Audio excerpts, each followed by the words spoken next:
Good afternoon, and welcome to our second annual Celebrate Your Impact event. I'm Christina Gordon. I'm the CEO of the Women's Foundation of Boston, and we are so excited to celebrate and share with all of you, our donors, our volunteers, our entire community. You have all made our tremendous growth and impact a true reality. And this is our opportunity to say thank you to you, to all of you, and show you your dollars and your volunteer work in action. So basically the objective of this event is to highlight to all of you the results of your steadfast commitment and support of the Women's Foundation of Boston over the years. I am so thrilled that we have many of our fantastic donors and volunteers with us today, including our incredible board members, our amazing volunteers, our awesome advisory council members. I'd also like to make a special thank you and shout out to the co-chairs of this event, Joan Gallant, Jill Roberts, and Marianne Cook, who've been very involved with the Women's Foundation of Boston since our early days and have worn many, many hats, including this important one. So thank you to all of them for making this happen. FYI, we are recording this so we can send a copy to those that weren't able to attend. And now I'd like to briefly review our important mission and incredible impact, particularly in 2021. Today, more than ever, we are committed to our mission to economically empower Greater Boston women and girls through funding high impact leadership and economically empowering programs in partnership with nonprofits that solely serve women and girls. Your generous donations have fueled our steep growth, which really has been dramatic. I am so proud and excited to announce that we impacted more than 2,300 women and girls in 2020 alone, bringing our total impact since inception to over 11,000 women and girls. So that was up 25% in 2021. 50% of our grants have been directed towards education with a heavy focus on STEM, while the remaining half have been split sort of evenly between leadership and mentoring and career and financial skills. The common thread in all our grants is the emphasis on economic empowerment. Here we show you our broad programmatic impact with heavy emphasis on STEM, which, as I mentioned, is very, very intentional. 95% of the beneficiaries of our grants are women and girls who are living beneath the poverty line in Greater Boston. We also impact a very diverse population of women and girls. I think about 82% are BIPOC, which we are very proud of this result. And now we are going to get to the meat of our program, which is where we highlight 3 of our amazing grantee partners. Please put any questions you might have in the Q&A box, because we are so grateful to have with us today the leaders to answer your questions at the end.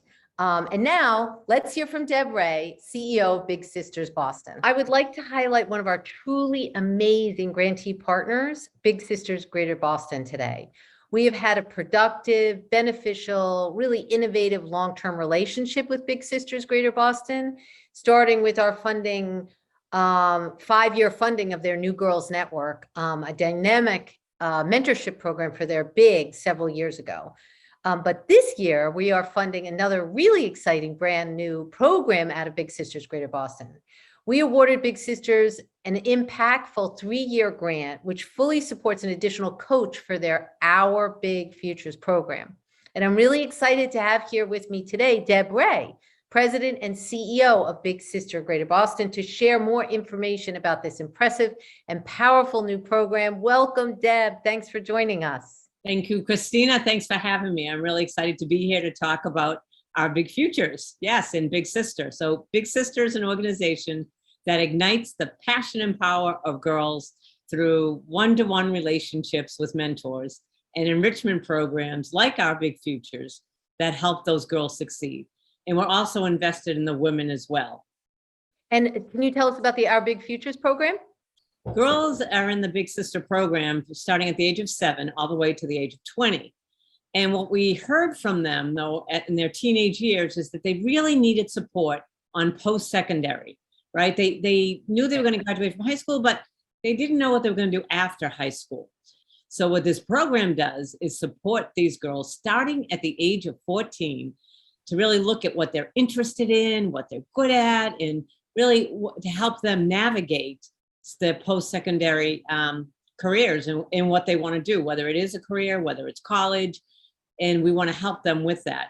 Can you tell me how the Women's Foundation of Boston's grant helped Our Big Futures program, and elaborate a little bit on the girls that are participating in the program, the coaches, and any anecdotal information you want to give our donors who are watching us? Sure. So Big Sister serves about 2,000 girls a year. And again, I said that was in one-to-one mentoring programs. But this program is an enrichment program. And so they still have their mentor in many cases, but that mentor focuses on social emotional. So Our Big Futures, we have that relationship. So Our Big Futures now, we have a coach that Women's Foundation of Boston actually funded. So we have somebody who's coaching these young women. And that coach focuses on college access. How could you characterize how the Women's Foundation of Boston has impacted Big Sisters overall, and our relationship and the overall impact the Women's Foundation of Boston has had on the Greater Boston's women and girls serving organizations and community?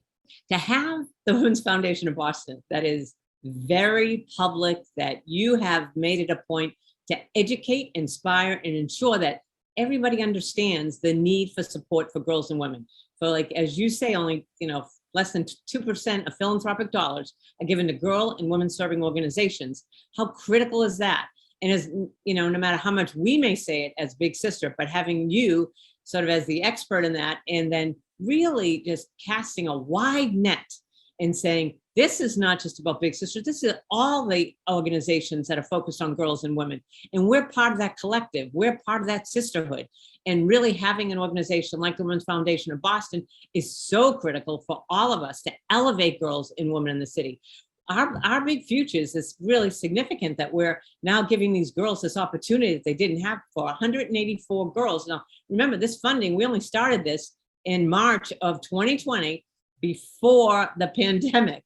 And so we only started then. So it's 2 years, it's been a difficult 2 years, but yet 184 girls are part of this program. That 3 of them have gotten scholarships, that 8 have got paid internships.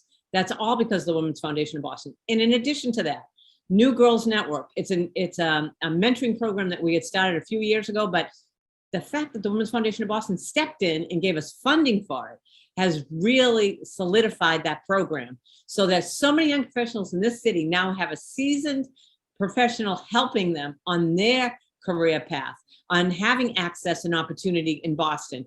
Because again, a lot of times it's been sort of the old boys network. There have been a lot of men in positions of power and influence that have helped each other and their sons and people they know. Well, now what we're doing is creating this New Girls Network about access and opportunity, because we know that women are change makers, and once you invest in them, you're investing in their families, and you're strengthening the community, and you're really you're creating the sisterhood that wouldn't be there otherwise. And I just feel like you have made a significant impact on Boston.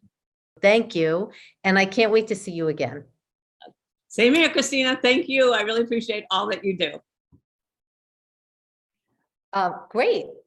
Please welcome now Chandra Clark, who we are honored to have on the Women's Foundation of Boston Advisory Council. For the past 17 years, Chandra has served in nonprofit leadership roles, developing innovative programs and creatively cultivating opportunities for the community to support the advancement of underserved populations. And Chandra had the privilege of talking with and meeting with a little sister who participates in the Our Big Futures program. Hi, I'm Chandra Clark, and I'm excited to interview Valeria from Big Sisters, Our Big Futures program, which is funded by the Women's Foundation of Boston. Welcome, Valeria, and thank you for joining me today. So we're excited to learn a little bit about you. Welcome. Hi, I'm so excited to be here and get to do this with you. Thank you so much for your time. So we're to start with learning a little bit about you. Tell us about yourself. How old are you and where are you from? I'm 16, I'm going on 17, and I'm a junior in high school at the Henderson Inclusion School. I'm from Boston, but originally from Honduras. Wonderful. And how long have you been involved with Big Sisters? And what brought you to get involved? I've been involved for 5 years now, going on this month, so that was really cool to find out. I am an only child, so my mom thought it would be a good idea to have somebody who could be my role model so that I could be guided through life, and have different experiences.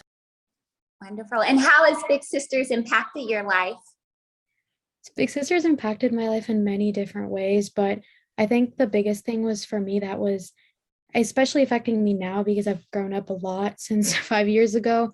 I get to have like real life conversations, such as like I'm thinking about college and like buying houses, things like that of that nature. Like having somebody who will show me those things is really important to me. Yes, it is. So, what is the best part of the program? The best part of the program for me was having like a community engagement, especially with junior advisory board. And since I took on that leadership role, I'm able to create a space for especially the voices with young women we have right now. Having vulnerability, but in a safe environment was really important to me to build. So I think that was the most impactful part for me. And do you participate in our Big Futures program? Yeah, I've been participating since last year of 2020. So it's since it launched. That's wonderful. Could you tell us a little bit about the program in general? Mhm.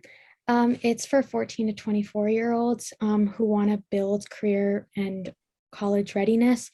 And we have coaches in which they help us with what we specifically want to do. And they give us opportunities. Like I was an intern with Big Sister. That was like the most fun because you get impact and you got to see the insides of like matches that were made and how that goes about. And what's the best part of the program? The best part of the program for me was to have like new opportunities and to network because I didn't know what networking was like until working with Big Sister. So having that and building relationships with the girls was so fun because it's like people like me, like you realize that we're not alone and you realize that we're all struggling just the same. Like we want to be heard and to be heard in these spaces was really powerful for me. That's so powerful. And the program has been helpful and impactful for you in so many ways, right? Mhm. Well, with that in mind, tell us, what are your longer term plans? I want to graduate high school as of right now, and I want to graduate college with child development degree. Well, Valeria, you will go very far, and it's just been a pleasure to speak with you today. You are an inspiration to us all. Wow, Valeria is so strong and confident and smart. Wow, what an incredible. I'm so glad that Chandra was able to meet with her. And now I am, and I'm thrilled that she was able to benefit from the Our Big Futures program that the Women's Foundation of Boston funded. And next, we are going to hear from Girls on the Run with Olivia Matthews.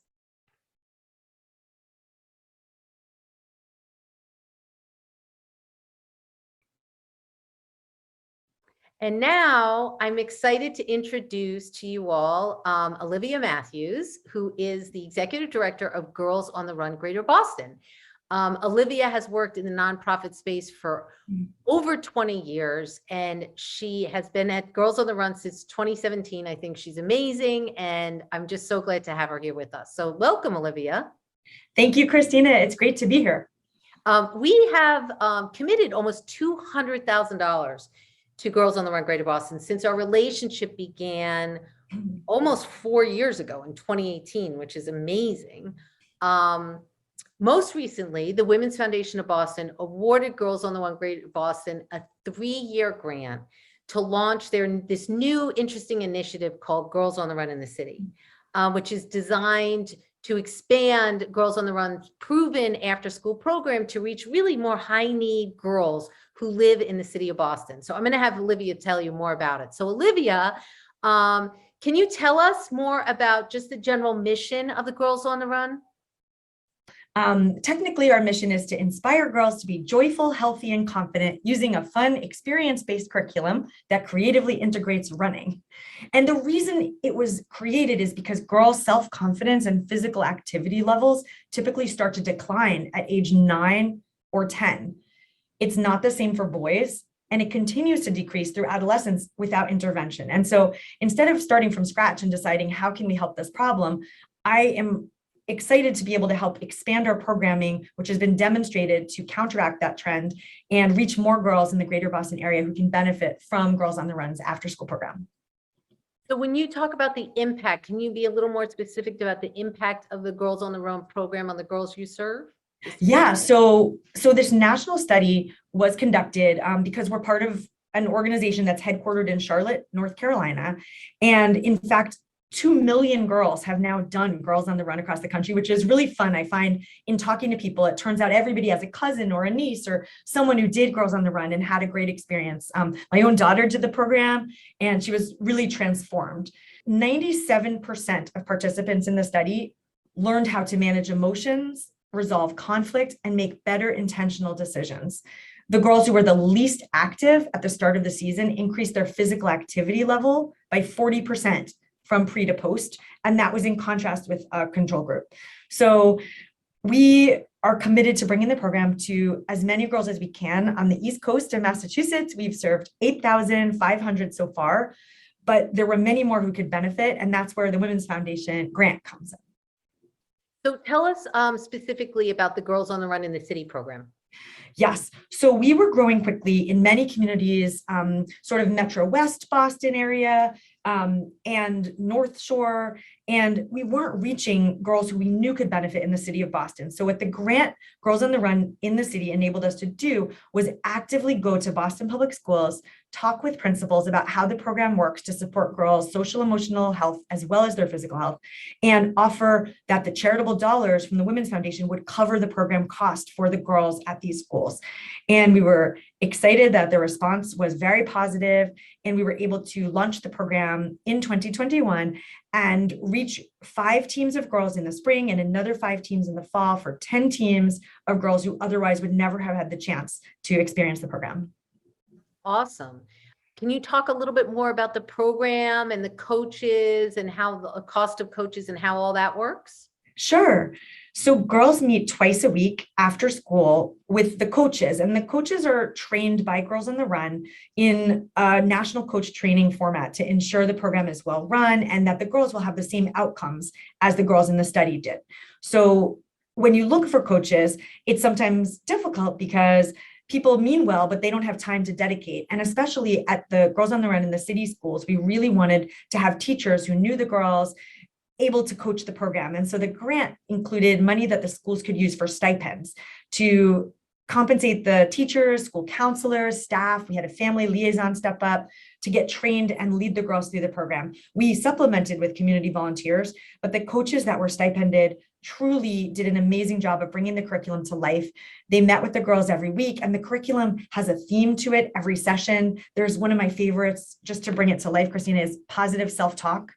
You know, when the girls are practicing their running, they're trying to increase their stamina and they might feel down, and there are games in the curriculum where they boost each other up and learn how to give themselves positive self-talk to keep going. So they all cross the finish line. You can see in my virtual background, we bring the girls together from all the different communities for the 5K at the end of each season, and everyone crosses the finish at their own pace.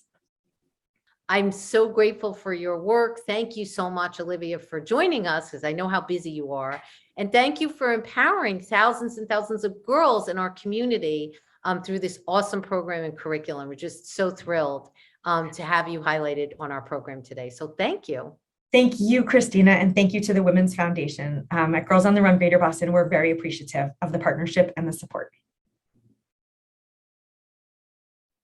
Okay, well, Olivia talks really fast, but not that fast. So I think we had some technical problems, or else it was going quickly for me. But I'm so glad that she was able to share. And Chandra had the opportunity to meet Natasha Gordon, one of the wonderful coaches of Girls on the Run Greater Boston. And Tatiana, one of her team members, who is in 3rd grade. Hi, I'm excited to talk to Tatiana, who participates in the Girls on the Run in the City program, which is funded by the Women's Foundation of Boston and her coach, Natasha Gordon. Welcome, Natasha and Tatiana. Natasha, I understand that you are a teacher in the Boston Public Schools. Tell us why you got involved in coaching at Girls on the Run Greater Boston. I initially got involved with Girls on the Run Greater Boston just simply because its mission and vision, which is to inspire girls to be joyful, healthy, and confident, using their curriculum and integrating running. So as a teacher, I just saw like how impactful that the curriculum could be, and this opportunity for students to be able to connect with other students cross grade level, and to also have that added component of physical movement. How do you see your participation in Girls on the Run Greater Boston making a difference in the lives of the girls that you coach? I can see my participation having an impact or making a difference in the lives of the girls I coach in a few different ways.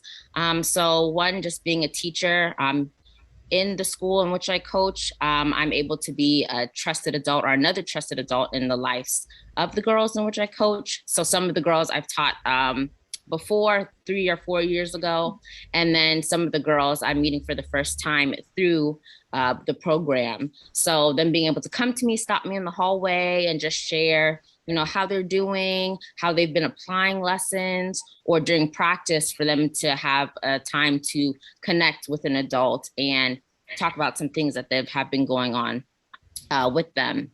And then another way is just through introducing a new activity to some of the girls, or helping those who are very physically active or already do like to run, helping them improve their current performance.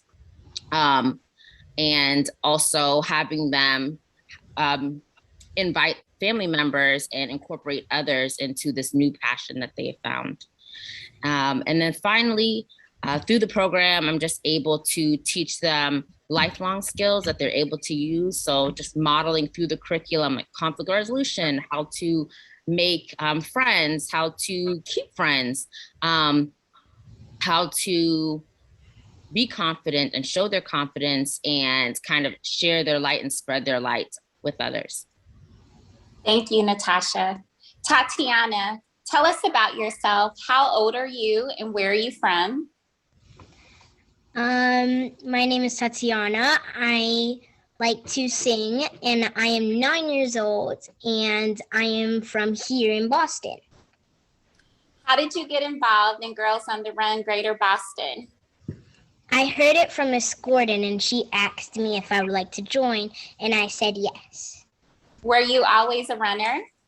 I was not always a runner. What do you like best about Girls on the Run Greater Boston? The fact that we get to challenge each other on how many laps we do in how much time. What do you tell your friends about your experience at Girls on the Run Greater Boston? That it's not only a place for running, but it's also a place to connect with a lot of other girls and make a very strong friendship. Do you think you will continue to keep running? I will. What are your long-term goals? To stay in school and further my education. Tatiana and Natasha, it has been a pleasure to meet both of you and hear about your experiences with Girls on the Run Greater Boston. You both are an inspiration to all of us. Thank you. Wow, Tatiana, keep running. That's awesome.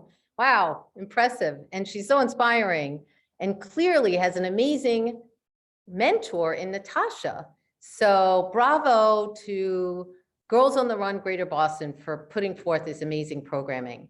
And now, last one, we're going to meet Girlstart Executive Director, Beverly Hamilton. So we have one more amazing grantee partner that we'd like to highlight today, Girlstart. And we have with us Beverly Hamilton, who is the interim executive director of Girlstart, who's been in this space, in the nonprofit space, for over 20 years. And Girlstart is an Austin, Texas-based nonprofit, which offers extracurricular STEM activities and summer camps for girls. They have been in the Boston area just for a few years, and we're excited to fund the expansion of this with a one-year grant for the summer week-long tech camp in Lowell, and after school STEM clubs for 4th and 5th graders at 2 schools in Waltham. So we're excited to have Beverly here with us to tell us more about Girlstart. So welcome, Beverly. And can you quickly tell us about Girlstart, how it came about, and Girlstart serving girls in Greater Boston, how that came about? Absolutely. So we are a Central Texas-based nonprofit, but we have a national presence. And so we're from the Bay Area to Boston, and we're happy to be serving the schools and learning the community for the last couple of years. But we're really wanting to continue to grow. The need is there, and as you said, Girlstart does year-round STEM out-of-school programming specifically for girls. And we reach 4th, 5th, all the way to middle school with our camps. And, it's an important time to get those girls engaged in STEM. Excellent. So why is STEM education so important for girls, Beverly? Absolutely. Well, the numbers are really sad in terms of the percentage of women in STEM careers, in STEM fields. So only 28% of the STEM workforce is women. The higher up in leadership you go, the lower those numbers are. And we really want to combat that. We want to start super early and provide appropriate role models, as well as empowerment and confidence around those STEM activities and STEM fields. Excellent. So how exactly does the Women's Foundation of Boston's grant impact the girls participating in Girlstart programs? Sure. Well, the 2 schools where we have after school, and then the 2 camps are, directly funded. So, 100 girls getting exposed to STEM education that wouldn't otherwise. And then in 2022, we will be upping to 3 schools and 3 camps. And so then getting closer to, 150, 175 girls. And because we plan to continue to grow, those numbers will likely be close to doubled within 3 or 4 years. It can't be understated how important it is for the Women's Foundation of Boston support, to have the STEM crew who work directly with the students, right? Those are paid college students who get high levels of training so that then they can execute the different activities, right? STEM supplies, those are all things that you all are helping support. And, Girlstart participants, 85% of them report the following, that, if I try hard, I can be good at science, that they want to go to college, that if they do well in STEM classes, then they're more likely to go to college and more likely to get a better job. So it's not just the STEM, curriculum that we work really hard and are proud of.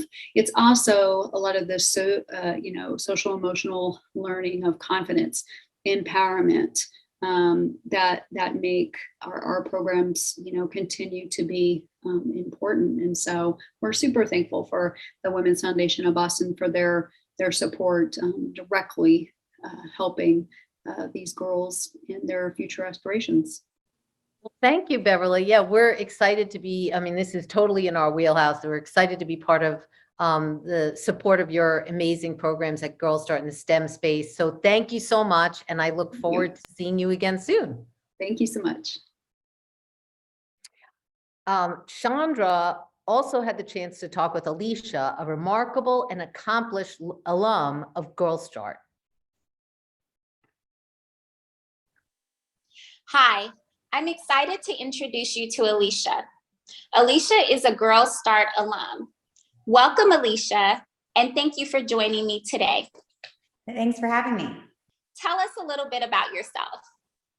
So I grew up here in Austin, Texas. I went to New York City at Columbia University for undergrad, where I majored in environmental science and math. And then I went to law school at Duke before I moved back to Austin. And I now practice environmental law for a law firm here in Austin. Wow. So what a journey you've had. How long do you participate in Girlstart's program? So I started at Girlstart as a camper in 4th grade. I did that through 4th through 8th grade. And then after that, I interned when I was in high school over my summers. And then now I serve on their board. Now, how did you get involved with Girlstart? So I got involved originally back when I was younger. Girlstart was just starting out and they were going to different companies, one of which was IBM. My parents worked there at the time. And my mom was an engineer and was like, this is such a cool organization. It's getting young women involved in STEM. That's so important. So she signed me up for summer camp and I loved it. And so then I continued to go every summer after that I could. So why did you think it was important to stay involved and serve as an intern at Girlstart? So I had a really great time during my summers at Girlstart. I really enjoyed what I was learning and it really cemented my interest in STEM. And when I was in school, of course, I was still young, but I realized pretty early on that I was one of the few women pursuing science and math and technology in my school. And I realized that Girlstart had a lot to do with that. It made me a lot more confident in those classes. It made me a lot more interested in those classes.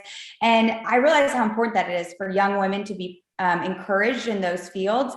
And so I wanted to intern there so that I could get a chance to kind of give back and help other young women who are like me and maybe a little bit nervous or didn't really know what STEM was, to help them figure out what it was and, you know, see if they liked it or not. So what do you like about STEM? So I personally have always really liked STEM because usually there's a right answer. It's a problem solving element that I really enjoy. And ultimately I thought that, you know, it's of course very challenging, as many subjects are, but I liked the satisfaction of being able to get a problem and have an answer and have it be right. To me, math was really clear and I really liked that and enjoyed that part of STEM fields. So how has Girlstart impacted your life? It really originates from just giving me a lot of self-confidence that maybe I wouldn't have had at that age. Like I said, I was one of the few young women pursuing STEM in my school. I was in these advanced math and science classes, and there were very few other young women in those courses. And I think that can be really intimidating. But for me, because I'd had this experience at Girlstart, I felt really confident in my classes and I knew that I liked this and I was good at it and then that I could continue to do it. And so that's largely to do with Girlstart. And as I continued on in my undergrad, I was again in STEM. And there were many times where I was one of few women in my courses and I never really felt like it was weird. It just was how it was. And I knew that I could do it and I deserved to be there. And that kind of self-confidence, even from a young age, I think is one of the biggest gifts Girlstart has given me. Yes, yes. And you clearly love Girlstart. Well, Alicia, it's been such a joy and an honor to interview you today. And thank you for the ways that you are inspiring other women and young women and the way that you're giving back to the community. Thanks so much for having me. Awesome. Wow. Alicia is an amazing example of how exposure to STEM can truly change your girl's trajectory. I really love her confidence. I'm excited that we have live with us right now the amazing leaders from all three organizations. Welcome, Deb, Olivia, and Beverly. You all can unmute and turn your videos on. Great. Hello. Hi, Christina. Great to see y'all. I'd like to open it up to questions. So please put any questions you have in the Q&A box and we will get to as many as possible in the next 5-10 minutes. The first question actually is for Deb from Big Sister Boston. So Deb, how do you want to grow Our Big Futures program and what are the challenges you anticipate going forward? Oh, we can't hear you, Deb. Oh, no, we can't hear Deb. I don't know what's happening. You're muted. Maybe we'll figure that. We'll go to Beverly and we'll wait for Deb. I don't know. What are your plans, Beverly, to serve more girls in the greater Boston area? Can you hear me? Yes, I can. Okay, I'm not able to put my video on for some reason, but happy to chat about it. I was fiddling with it. So, oh, let's see, I just got a button. There you go. Yay, very good. Okay, so to be sure that I have your question right, you were asking about our plans for the future in Boston? Yeah, what are your, exactly, what are Yeah, your plans to we're- serve more girls in the greater Boston area? Exactly. Well, we're so excited. We will be having 4 camps this summer. And every year, as we are building relationships with the school districts and other nonprofits in the area who have sort of like-minded support of girls in STEM, we'll be adding on additional after-school programs and camps. So the idea would be in the next 3 years that we will, double and get closer to 300 to 400 girls directly served with those programs. We also do community STEM events. So those are for the larger public to get the whole family and otherwise whole communities engaged in STEM activities, either at schools or we partner with the Boston Children's Museum, Boys and Girls Club. There's lots of organizations that we hope to, expand out the STEM education bubble in the greater Boston area. Awesome. Thank you. Olivia, how about you? Do you plan to expand the Girls on the Run in the City program? And how many more girls would you like to reach in the next couple of years? Yes, Christina, similar to Beverly, we have ambitious goals to grow. We know there are so many more girls who can benefit, and we would like to serve 360 additional girls with Girls on the Run in the City and expand it beyond Boston. So there are other high need communities in the Boston area, as many of the people watching know. We have had one school, for example, in Lawrence, where it's been great, one school in Brockton, but we'd like to expand and are working to bring the program to more high need communities outside of Boston as well. Well, that dovetails with our strategic focus too. We are trying to push out, we are pushing out into the gateway cities, including Lowell, Lawrence, Worcester, because there's a lot of work out. There's a lot of women and girls out there, and there's not a lot of programming. So we're looking at that as a strategic focus as well. Let's see, Deb, can we hear you? Not yet. Oh, we can't hear Deb. That's so sad. Maybe you can call. Maybe. Patch you in. There was a Q&A. I don't know if we want to maybe address that while we wait for Deb. So I have a few more questions that came in. Is funding a challenge for your programming? Both, all of you, is funding a challenge for your programming right now? And has it gotten more challenging since COVID? Could you just give us a little color on that? I guess Olivia and then Beverly. Sure. I think, Christina, it's really a matter of how many girls you want to serve. So we have found that the more girls we want to serve, the more funding we need to grow. As I said in the interview, the schools in Boston and high need schools really need you to come with funding in order to launch a new program. They don't have extra money in the budget. I see Beverly nodding. It's really exciting to be able to have funding from the Women's Foundation that allows us to bring programs to more schools. So we're finding that once we get a grant, the need is there, the schools are ready and willing, the girls can benefit. So it's we're on a good trajectory and hoping to continue that way. We have a road to 5,000 girls, and by 2026, we'd like to be serving 5,000 annually. And we know it can be done because Chicago and Minnesota Girls on the Run chapters have done it. So we'd like to get there. Awesome. Deb, are you on? I really hope so now, right? Okay, so for Deb, how do you want to grow the Our Big Futures program, and what are the challenges you anticipate going forward? Sure. As I mentioned, you funded a coach for girls wanting to go to college. So Valeria talked about that. She wants to go to child development. So that coach is going to work with her on, scholarships, application, the whole process of, she's first generation going to college. So that is what she's focused on, the person that you funded in that position. But what we would like is to have one not just for college, but for vocational and career, because these are very specific journeys that these girls will take. And it requires partnerships, so that we're not doing it all ourselves. We're partnering with colleges, we're partnering with companies, we're partnering with people like other nonprofits that are focused on financial aid, focused on scholarships. So it's really important that we'd love to have one person for each. And we know that's significant growth, though, to have 3 coaches, one focused on each, and then have the director really focused on partnerships and ensuring that those partnerships remain strong, that we're stewarding them and we're nurturing them. And then when you get to funding, as I think we've all experienced that during the pandemic, a lot of the money, understandably so, went to food insecurity and to affordable to housing, the homelessness, and all those issues that really were exacerbated and amplified during the pandemic. So for us now, it's really getting back out there, as hard as it is, to talk about the importance of the work that we do.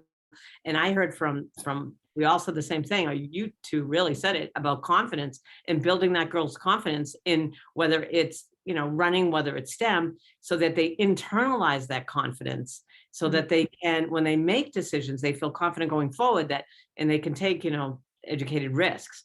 But I think that's what we're all doing, and just thinking about that, internalizing the confidence for those girls in a different way. Yeah, thank you, Deb. So we have a question that came in from somebody from our advisory council, which I thought was an interesting question. What about working also with the moms of these girls? Do you think about that, about trying to set up a program for the moms? And I don't know. I mean, that was a good question. I thought it was a compelling question. I think it is too. And I'll just quickly say, I think it's an awesome question. And what we have seen is that the moms, when they see their daughters taking chances, doing things, they want that for themselves too. And we want that. I had a call once from a mom said, Deb, guess where I am right now? I said, where are you, Sharon? She said, I'm on the top of a ski slope, because her daughter went skiing. And so she wants to do that. So in the same way, and I'll stop, that they, whether it's college, vocational, whatever it is, running, I could see that definitely happening. So. Olivia or Beverly? We have about 2 minutes. Oh, okay. I was going to quickly add to what Deb said, that one of the moms told us that the lesson the girls learn, where you say to yourself, I am stronger than I think I am, she applied to herself, because she broke her foot and she was in the hospital and she was terrified. And she said, I remember in Girls on the Run, my girl came home and said, I'm stronger than I think I am. And so the lessons do translate to the moms indirectly. But we don't, to answer the question, it's food for thought. We don't currently have that in place. And I don't know about Beverly. Yeah, well, we email the parents because they have to, register with us and get approvals and all those sorts of things. And so they see what the girls are working on. But that's also why we have sort of the third pillar of our community STEM events, so that, not only can girls participate who are in our other programs at these community events, but they can share that with their families. And so they can see the power of experimenting and trying and building together, and, being sort of curious and brave. So, but yeah, 2-generation programs can be very powerful, but they also take all those additional, hard fought resources that we're chatting about. So. So we are out of time, but I really want to thank you, Deb and Olivia and Beverly, for taking the time to be with us today, but also for doing this incredibly important work. Only 1.9% of all philanthropic giving is directed towards your type of organizations in our country. And of that, 40% is sent overseas. So we are just in awe of you being able to pull off what you do. So thank you to all. And also, thank you to all of our generous donors and our dedicated volunteers. For last check, we had about 120 to 130 volunteers for your incredible support for our critical work at the Women's Foundation of Boston. We hope you learned a lot today about the impact and importance of your financial and volunteer support. Seriously, without all of you, honestly, few, if any of these grants would have been a reality. We hope to see you all again soon. We have our inaugural event, Make Her Mark, on November 3rd at the Museum of Science. It will be a fantastic evening with more information to come, so stay tuned, and thank you again for joining us. Thank you. Thank you, ladies. Thanks, Christina.